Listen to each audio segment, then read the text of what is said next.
Education that is one stop destination for your English.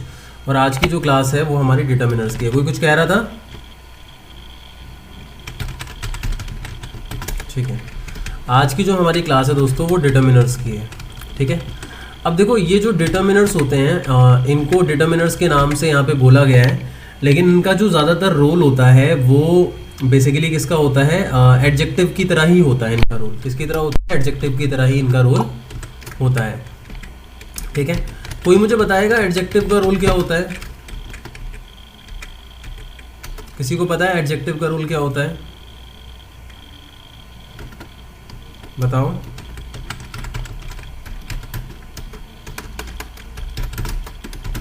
किसी को नहीं पता? Wow,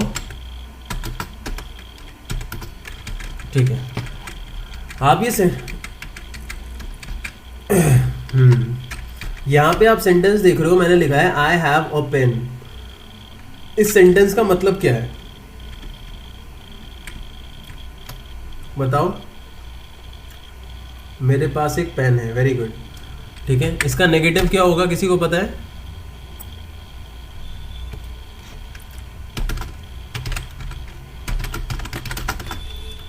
I don't have a pen, ये होगा। ठीक है, तो अब यहां पे मुझे बताओ, ये जो सेंटेंस सामने लिखे हुए हैं इसमें फर्स्ट सेंटेंस जो है इसमें नाउन क्या है? आई हैव अ पेन में पता है आप लोगों को नाउन क्या है? Pen, obviously. तो सबको पता होना चाहिए नाउन की डेफिनेशन क्या होती है। Noun is basically the name of a place, person और थिंग। इसे हिंदी में हम संज्ञा भी कहते हैं ना। अब डिटर्मिनर्स जो आपके होते हैं ना, ये हमेशा नाउन से पहले यूज होते हैं। हमेशा किससे पहले यूज होते हैं? ये नाउन से पहले यूज होते हैं। तो एक पॉइंट आपको ये हमेशा ध्यान रखना है। पहला point that is we always use determiners before nouns. समझ में आया ये पॉइंट? ठीक है, अब अगर मैं आपसे कहूं कि अ क्या है, तो अ बताओ यहां पे क्या है?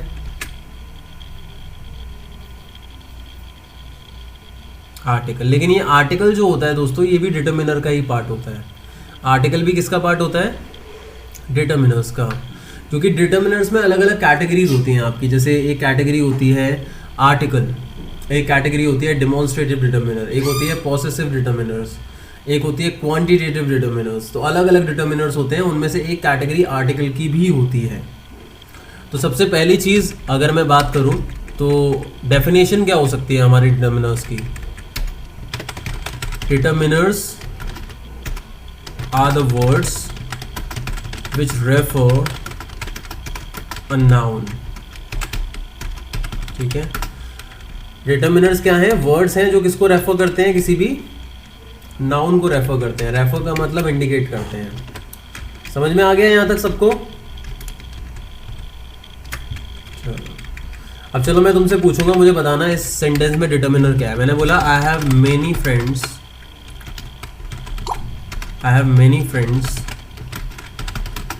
But Mohan is my best friend. चलो साची आप बताओ, इस सेंटेंस में डिटर्मिनर क्या है? बताओ।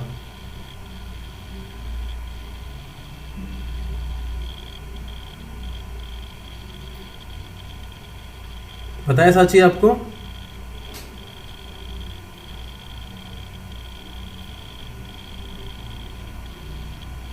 ओके, अब यहां पे बताओ नाउन क्या है? फ्रेंड्स नाउन नहीं है।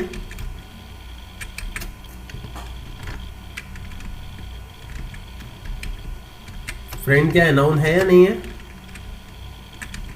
ऑब्वियसली नाउन है। नाउन की डेफिनेशन आप लोगों को नहीं पता? ये तो बहुत बेसिक सा टॉपिक है, प्राइमरी स्टूडेंट्स का टॉपिक है। The name of a place, person और thing is called a noun. अब the name of a place person और थिंग इज कॉल्ड नाउन, मतलब कि कोई भी ऐसी चीज़ जो कोई प्लेस है उसका नाम, किसी पर्सन का नाम और किसी भी थिंग का नाम नाउन है। अब आप कहोगे कि सर फ्रेंड्स किसी का नाम थोड़ी ना है तो यार यहाँ पे किसी नाम की बात नहीं हो रही है, यहाँ पे बात हो रही है कि अगर हम कभी भी पर्सन की बात कर रहे हैं तो पर्सन को इंडिकेट करने के लिए जो भी वर्ड यूज़ हो रहा है वो हमारा एक तरीके से नेम है उस पर्सन का। समझ आया? तो फ्रेंड ऑब्वियसली पर्सन को कहा जाता है ना, किसी व्यक्ति को ही तो फ्रेंड कहते हैं, और एक से ज़्यादा भी हो सकते हैं ये। और नाउन हमारा सिंगुलर भी हो सकता है और प्लूरल भी हो सकता है। तो फ्रेंड यहाँ पे क्या होगा, नाउन होगा या नहीं होगा बताओ? इसीलिए यहाँ डिटर्मिनर क्या है, देखो मैनी। क्या है डिटर्मिनर यहाँ पे? मैनी। मोहन भी हमारा नाउन है, लेकिन मोहन से पहले हमारा कोई डिटर्मिनर नहीं आ रहा। ठीक है, ये बट जो है आपका कंजंक्शन की तरह यूज हो रहा है।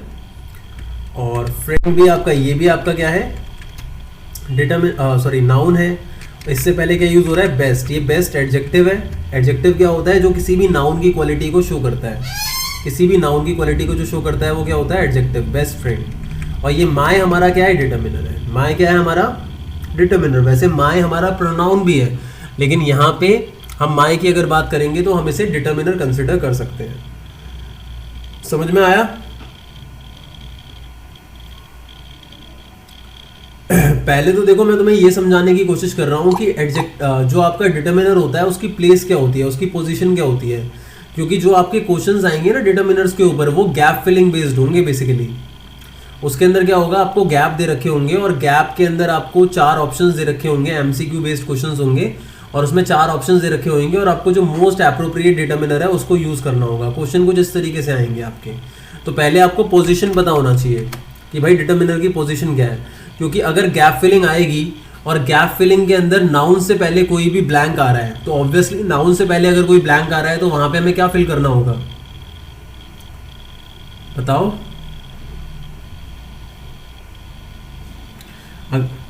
ऑब्वियसली अगर नाउन से पहले हमारा गैप आ रहा है तो हमें डिटर्मिनर ही फिल करना है। क्योंकि अभी भी तो मैंने बताया कि डिटर्मिनर्स क्या करते हैं, किसको रेफर करते हैं डिटर्मिनर्स, नाउन को रेफर करते हैं।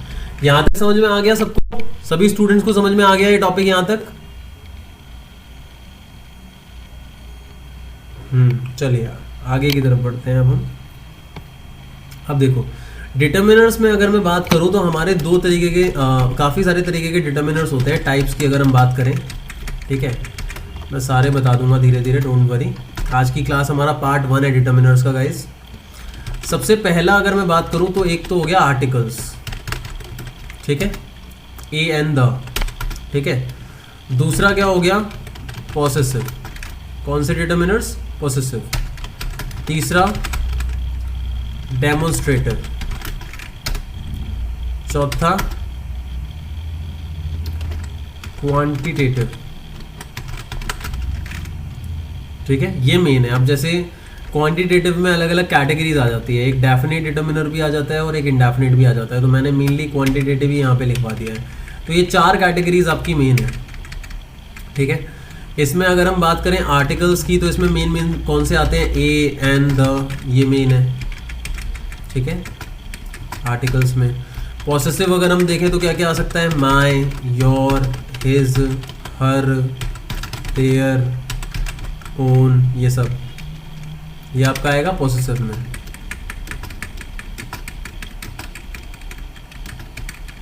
समझ में आया ये? और डेमोन्स्ट्रेटिव में आएगा आपका ये दिस, दैट, दीज, दोस। और क्वांटिटेटिव में आपका इस तरीके के आएंगे, मैनी, मच, मोर, लेस, फ्यू, लिटिल, सम, सेवरल। इस तरीके के जो भी क्वांटिटी को शो करते हैं। क्वांटिटी का मतलब क्या होता है, किसी भी चीज़ की मात्रा। किसी भी चीज़ की मात्रा जो होती है वो क्वांटिटी होती है। ठीक है, समझ में आया यहाँ तक? टाइप्स कौन सी हैं डिटर्मिनर्स की?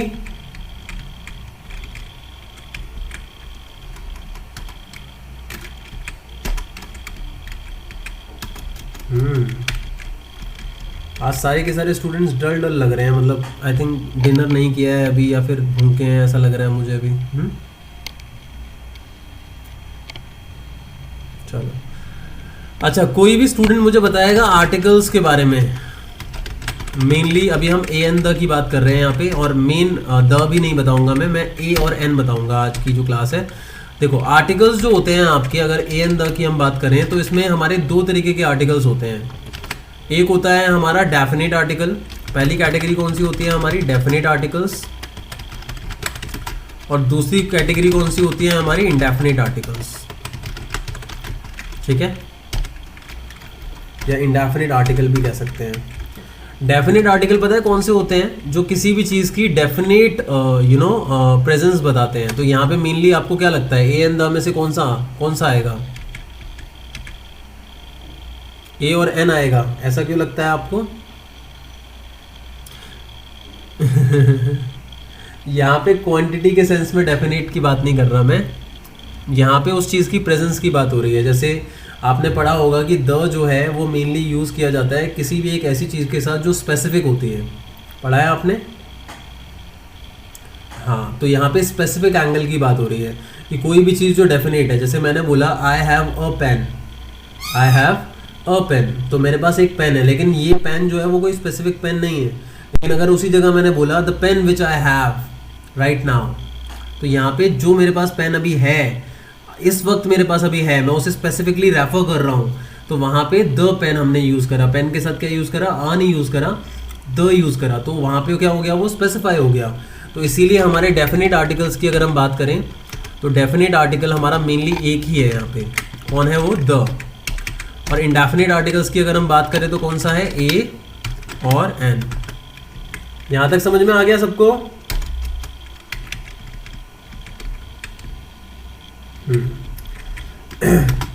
अच्छा, अब मैं यहाँ पे बात करता हूँ अ और एन की। ठीक है, अ और अन। वैसे मैं बता दूँ इसकी प्रोनाउंसिएशन एक्चुअली जो होती है वो अन होती है और इसकी अ होती है, लेकिन कुछ केसेस में इसे हम ए कहते हैं और इसे हम एन कहते हैं। ठीक है, ये मैं बताऊँगा कैसे। ठीक है, अच्छा मुझे ये बताओ, ये ए और एन दोनों के दोनों जो हैं वो किसके साथ यूज़ होते हैं, सिंगुलर नाउन्स के साथ या प्लूरल नाउन्स के साथ? कोई बताएगा मुझे? क्योंकि इतना तो तुम्हें कंफर्म हो गया कि डिटर्मिनर्स जो है वो नाउन के साथ यूज़ होते हैं, तो इसका मतलब ये आर्टिकल्स अगर डिटर्मिनर का पार्ट है तो ये ए एंड द सारे नाउन के साथ ही यूज़ होंगे, ऑब्वियस सी बात है। तो अब मुझे ये बताओ, सिंगुलर नाउन के साथ यूज़ होते हैं ए और एन या प्लूरल नाउन के साथ? ऑब्वियसली किसके साथ यूज़ होते हैं, सिंगुलर नाउन्स, है ना? क्योंकि ऑब्वियस सी बात है, यहाँ पे हमारे को ए और एन के बारे में बताया गया है। ए और एन का मतलब है कि भाई क्वांटिटी जो है वो किसी भी चीज़ की एक है ना? ये बात की बात है कि ए और एन में से ए कब लगेगा, एन कब लगेगा, ये तो हम करेंगे ही, लेकिन अभी मेन बात हो रही है कि दोनों किसके साथ यूज़ होते हैं, दोनों सिंगुलर नाउन्स के साथ यूज़ होते हैं। और सिंगुलर नाउन के साथ साथ ये भी होना चाहिए कि वो नाउन काउंटेबल भी हो। क्या होना चाहिए, वो नाउन काउंटेबल हो। कोई बताएगा मुझे काउंटेबल नाउन किसे कहते हैं, जिसको हम काउंट कर सकते हैं? फॉर एग्जाम्पल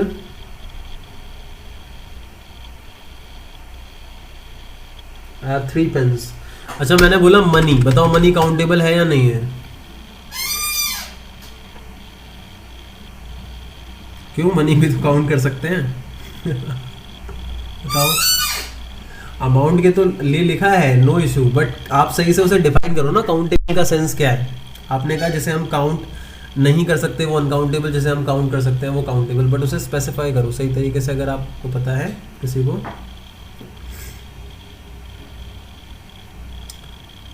ऑब्वियसली नहीं बोल सकते, लेकिन हम इसे डिफाइन कैसे करेंगे, द क्वेश्चन इज दिस। चलो मैं बताता हूँ, सुन लो ध्यान से आप लोग। ठीक है, ये चीज़ ध्यान रखना, जब भी हमें किसी चीज़ को काउंट करने के लिए, काउंट का मतलब होता है गिनती करना ना, जब भी हम किसी चीज़ को काउंट करने के लिए किसी यूनिट की ज़रूरत नहीं पड़ती, किसी यूनिट की ज़रूरत नहीं पड़ती, तो वो चीज़ काउंटेबल में आती है। जैसे मैंने बोला आई हैव 4 पेन्स, तो क्या 4 के साथ में मुझे कोई यूनिट यूज़ करनी पड़ी? आई हैव 4 kg पेन्स, ऐसा कुछ, आई हैव 4 मीटर पेन्स, ऐसा कुछ, या आई हैव 4 रुपीज़ पेन। मैं 4 पेन्स में डायरेक्टली पेन्स की 4 होने की क्वांटिटी की बात कर रहा हूँ, और मुझे 4 को रेफर करने के लिए किसी दूसरे यूनिट की ज़रूरत नहीं है, किसी दूसरे मेजरिंग यूनिट की मुझे ज़रूरत नहीं है। मैं डायरेक्टली उसे इंडिविजुअली काउंट कर सकता हूँ, 1 पेन, 2 पेन, 3 पेन, 4 पेन। समझ में आई मेरी बात? पर उसी जगह अगर मैं बोलूँ आई हैव 3, तो रुपीज़ लिखना ज़रूरी है या नहीं है? ज़रूरी है। ऐसे ही मैं बोलूँ आई हैव 3 मिल्क, क्या ये पॉसिबल है? क्या लिखना पड़ेगा? आई हैव 3 लीटर मिल्क। ठीक है, आई हैव 3 लीटर मिल्क। और ऐसे ही अगर मैंने यहाँ पे बोला, एक चीज़ मैंने बोली, that is I have a water, तो क्या लगता है, सही होगा या गलत होगा? क्योंकि वाटर क्या है, काउंटेबल है या अनकाउंटेबल है? अनकाउंटेबल है, क्योंकि हम उसे न्यूमेरिकली काउंट नहीं कर सकते ना, उसे हम लीटर में काउंट करेंगे। अच्छा, मैं एक और बता देता हूँ, जो काउंटेबल नाउंस होते हैं ना उनका प्लूरल होता है, लेकिन जो अनकाउंटेबल नाउंस होते हैं उनका प्लूरल ज़्यादातर केसेस में नहीं होता। जैसे वाटर है, वाटर का वाटर्स नहीं हो सकता, इसीलिए अनकाउंटेबल है। अगर हम पेन देखें तो पेन का पेन्स हो सकता है, तो इसीलिए क्या होगा, ये काउंटेबल होगा। समझ में आई भाई मेरी बात सबको? आसान है ना, ज़्यादा मुश्किल तो नहीं है।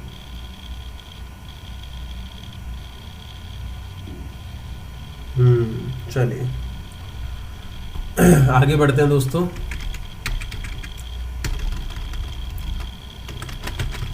ये बहुत ज़रूरी है, काउंटेबल अनकाउंटेबल ये सब समझना, तभी जाके आप अच्छे तरीके से डिटर्मिनर्स का टॉपिक कर पाओगे। अच्छा, कोई मुझे बताएगा अ का यूज़ किसके लिए किया जाता है? हम अ का यूज़ किस लिए करते हैं? सिंगुलर नाउन्स के लिए करते हैं, ये तो है ही, मेनली सिंगुलर काउंटेबल नाउन्स के लिए करते हैं। ठीक है, सिंगुलर काउंटेबल नाउन्स के लिए हम अ का यूज़ करते हैं, मतलब जो भी सिंगुलर काउंटेबल नाउन्स होंगे उससे पहले हम अ लगा सकते हैं। लेकिन जो एन होता है उसकी भी सेम ही कंडीशन होती है, सिंगुलर काउंटेबल नाउन्स। तो फिर डिफरेंस क्या हुआ, कहाँ पे हम अ का यूज़ करेंगे और कहाँ पे हम अन का यूज़ करेंगे? बताओ भाई बताओ।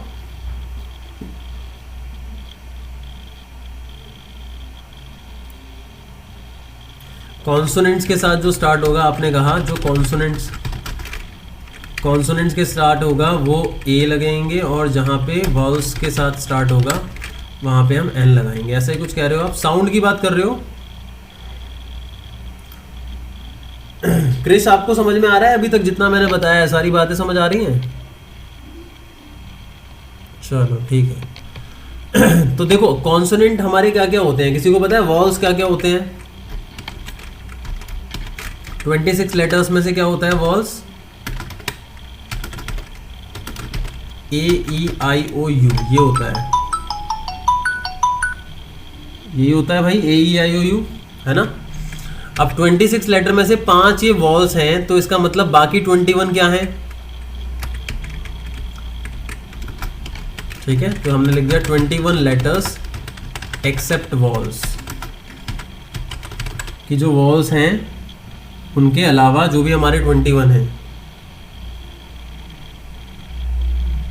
ठीक है, क्लियर? जैसे कि P हो गया, M हो गया, N हो गया, है ना। अब लेकिन बात यहाँ पे बहुत सीधी नहीं है। जैसे अगर ऐसा देखा जाए तो देखो, यहाँ पे ये होना चाहिए, आई हैव डैश पेन। ठीक है, आई हैव डैश पेन। अब यहाँ पेन जो है वो काउंटेबल भी है और सिंगुलर भी है, तो मुझे यहाँ पे अगर बोला जाए कि मैं ए लगाऊंगा या एन लगाऊंगा, तो क्या लगता है?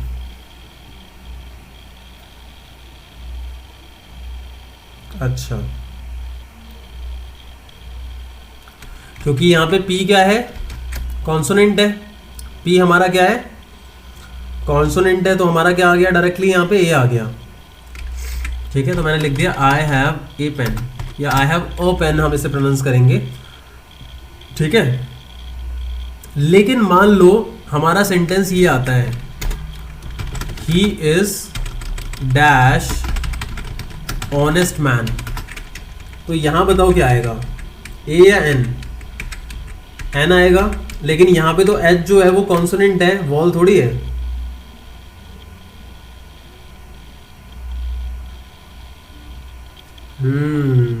तो यहां पे मैं इस बात को हमेशा ध्यान रखना कि ऐसा कभी भी नहीं होता कि जब भी कोई नाउन यहाँ पे आ रहा होगा तो आप ये देखोगे कि ये जो पहला वाला लेटर है उस वर्ड का वो कॉन्सोनेंट है या वॉल है। आपको ये देखना पड़ेगा कि उसका साउंड क्या है। क्या देखना पड़ेगा आपको? कि उसका साउंड क्या है। ये सबसे ज़्यादा इंपॉर्टेंट चीज़ होती है। तो यहाँ पे सिर्फ कॉन्सोनेंट की बात नहीं हो रही, यहाँ पे किसकी बात हो रही है? कॉन्सोनेंट साउंड्स की बात हो रही है कि जब भी किसी वर्ड का जो शुरुआत का साउंड होगा वो कॉन्सोनेंट साउंड होगा तो हम क्या लगाएंगे? ए लगाएंगे। और जब भी उसका साउंड जो होगा वो किसका साउंड होगा? वॉल का साउंड होगा, तो हम क्या लगाएंगे उस टाइम पे? एन लगाएंगे। समझ में आया यहाँ तक? अब वॉल का साउंड क्या होता है? सबसे पहले इस बात को समझो, वॉल का साउंड क्या होता है? पता है आपको क्या होता है साउंड? बताओ, कोई बताएगा मुझे? आपने हिंदी के अंदर बताइए बताइए बताइए, बोलिए। Very good, very good. जो हिंदी के अंदर अगर आपने पढ़ा होगा, जो मात्राओं का साउंड होता है, जो स्वर का साउंड होता है, वो आपका वॉल का साउंड होता है इंग्लिश के अंदर। जैसे मात्रा हमारी कौन सी होती है? अ, आ, ई, ए, ओ, ऊ, ये सारी मात्राएं होती हैं हमारी। ठीक है, तो ये सारा का सारा साउंड जो है वो आपका कौन सा साउंड होगा? वॉल का साउंड होगा। आप ये कहीं नोट कर लेना। और इसके अलावा जो व्यंजन होते हैं, व्यंजन क्या होता है आपको पता है? जो मात्राओं के अलावा होता है वो सब क्या होता है? आपका व्यंजन होता है। जैसे क, ख, ग, घ, ग, च, छ, ज, झ, ये सब आपका क्या है? ये सारा व्यंजन है आपका। ये आपके सारे कॉन्सोनेंट के साउंड होते हैं। ठीक है, अब जैसे पेन है, जब आप पेन को लिखोगे तो आपको क्या लगता है? जब आप पेन को लिखोगे तो किस तरीके से लिखोगे बताओ? सबसे पहले क्या लिखोगे हिंदी में? जब आप पेन को लिखोगे तो सबसे पहले आपका प आएगा। और प आपका स्वर होगा या व्यंजन होगा? कॉन्सोनेंट साउंड होगा या वॉल साउंड होगा? चलो मैं लिख के दिखाता हूं तुम्हारे को। Wait a minute, let me check if it is working Hindi typing. अगर मैं पेन लिखूंगा तो प में, देखो अब बच्चे कई सारे कंफ्यूज इस चीज में हो जाते हैं कि सर जब हम पेन लिखेंगे तो पेन के ऊपर भी तो ए का साउंड आ रहा है, तो फिर यहाँ पे हम क्यों नहीं लगा रहे? साउंड तो ए का आ रहा है। लेकिन आप इस बात को ध्यान रखो कि वहां पे ए का साउंड नहीं आ रहा। वहां पे ए का जो साउंड आ रहा है वो बाद में आ रहा है। और पहले क्या चीज आ रही है? पहले तो आपका वो आ रहा है ना, क्या कहते हैं, दिखा देता हूँ मैं। Wait a minute, I have copied. अब जैसे पेन है, हमने पेन को प्रोनाउंस करा, ये देखो अब यहाँ पे पहले तो प आएगा ना, उसके बाद ए की मात्रा आएगी। तो इसीलिए यहाँ पे हम जब सिंगुलर काउंटेबल नाउन को यूज करेंगे तो यहाँ पे हम ए लगाएंगे, ना कि एन। अब ये देखो ऑनेस्ट, ये ऑनेस्ट आपका नाउन नहीं है, ये एडजेक्टिव है, लेकिन ये मैन के साथ यूज हो रहा है तो हम इसको कंसिडर करेंगे ऑनेस्ट को जब हम ए और एन लगा रहे होंगे। तो देखो एच आ रहा है, एच क्या होता है? आपका कॉन्सोनेंट होता है। लेकिन जब हम इसे बोलेंगे तो फिर, जब हम इसे बोलेंगे लिखेंगे तो क्या आएगा बताओ? ऑनेस्ट। देखो कैसे लिखेंगे, ये रहा, ओ की मात्रा आ रही है। वैसे यहाँ पे वो लिखा हुआ नहीं है, सही से नहीं लिखा मैंने। यहाँ पे ओ के ऊपर ओ की मात्रा आएगी। ठीक है, तो ऑब्वियसली ये आपका स्वर का साउंड है ना? तो इसीलिए यहाँ पे क्या आना चाहिए? एन आना चाहिए। समझ में आया? क्लियर? जैसे मैंने बोला, he studies in dash university. Krish आप बताओ, यहाँ ए आएगा या एन आएगा? क्यों आएगा एन क्रिश?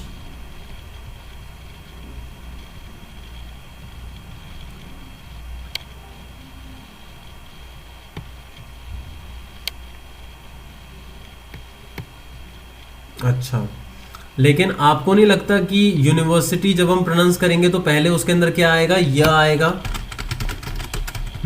एक बार आप हिंदी में लिख के देखो कहीं पे यूनिवर्सिटी कैसे लिखोगे आप?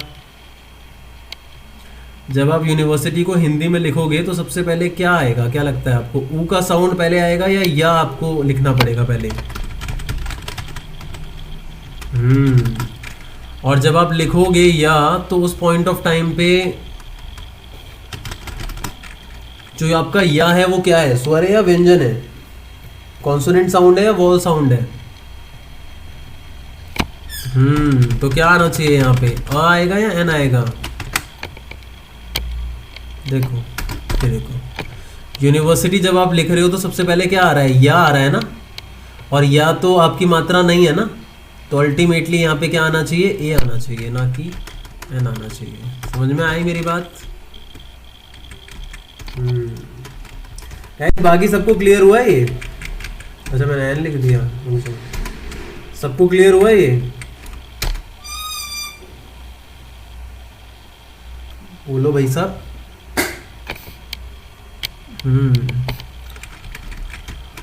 और एन जो है सिंगुलर काउंटेबल नाउन्स के साथ यूज होगा, लेकिन वॉल साउंड्स के साथ यूज होगा, ठीक है? Vowel sounds A E I O U स्वर के साउंड होते हैं, ठीक है?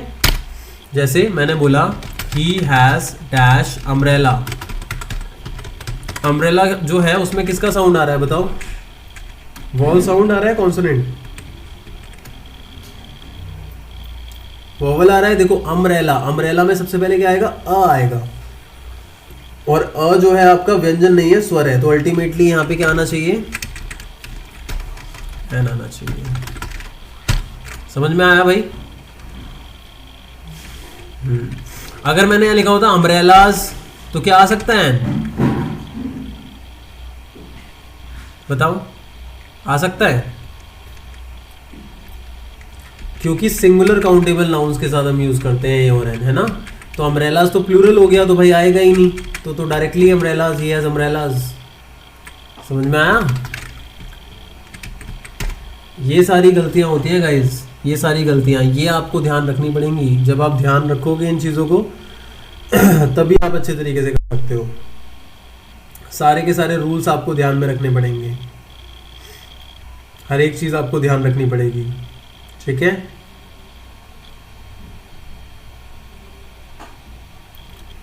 तो चलिए गाइज, ये जो टॉपिक अभी मैंने आपको बताया है, इतना टॉपिक आप सही तरीके से रिवाइज कर लेना। डिटर्मिनर्स का ए और एन मैंने आपको समझा दिया है आज की क्लास के अंदर, ठीक है? हो सकेगा तो मैं देखता हूँ आप लोगों को वो भी दे दूंगा, मैं क्या कहते हैं इसकी एक्सरसाइज एक ग्रुप के अंदर प्रोवाइड कर दूंगा मैं, ठीक है?